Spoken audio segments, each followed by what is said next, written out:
వైద్య రంగం ఇక్కడ వచ్చిన మార్పు మామూలు మార్పు కాదు. ఇప్పుడే నేను చెప్పినట్టు ఎంబీబీఎస్ సీట్లు ఎంత పెరిగిందో మామూలు మార్పు కాదు. ఇప్పుడే నేను చెప్పినట్టు ఎంబీబీఎస్ సీట్లు ఎంత పెరిగిందో చూడండి. 2850 నుంచి 3515. బెడ్స్ ఎట్లా పెరిగినాయి చూడండి. 17,000 నుంచి 34,000. ఆక్సిజన్ బెడ్లు దాదాపు 30 రెట్లు పెరిగినాయి. హైదరాబాద్కు 4 మూలలా సిద్ధమవుతా ఉన్నాయి Telangana institute of medical science.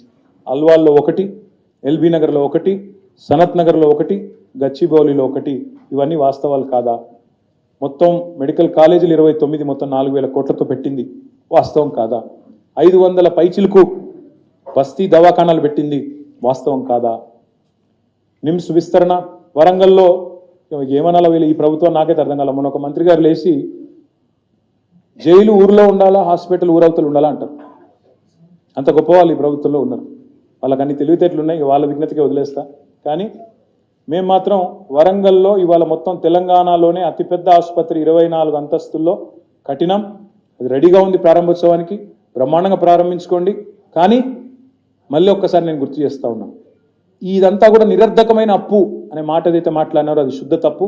సవరించుకోండి దయచేసి, మీ పద్ధతి మార్చుకోండి అని మాత్రం విజ్ఞప్తి చేస్తా ఉన్నాను. ఇక మా పనితీరుకు తార్కాణం 2014లో మీరు మాకు అప్పచెప్పినాడు 11వ ర్యాంకులో ఉంటే మీ హెల్త్లో ఇవాళ 3వ ర్యాంకు చేరుకున్నాం.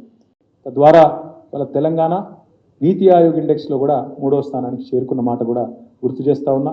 కంటి వెలుగు లాంటి మానవీయమైన ప్రోగ్రాం తీసుకున్న ముఖ్యమంత్రి కేసీఆర్ గారు 3,14,00,000 మందికి ఉచిత కంటి శిబిరాలు అందిస్తే ఢిల్లీ గవర్నమెంట్, కేరళ గవర్నమెంట్ కూడా అభినందించి మేము కూడా చేస్తాం ఈ పని అని చెప్పిన పరిస్థితి. కాబట్టి దయచేసి ఇట్లాంటి ప్రభుత్వాన్ని, ఇట్లాంటి నాయకత్వాన్ని నిందించే ప్రయత్నం ఎవరు చేసినా మీరే అబాస్ పాలవుతారన్న మాట కూడా నేను విజ్ఞప్తి చేస్తా ఉన్నాను.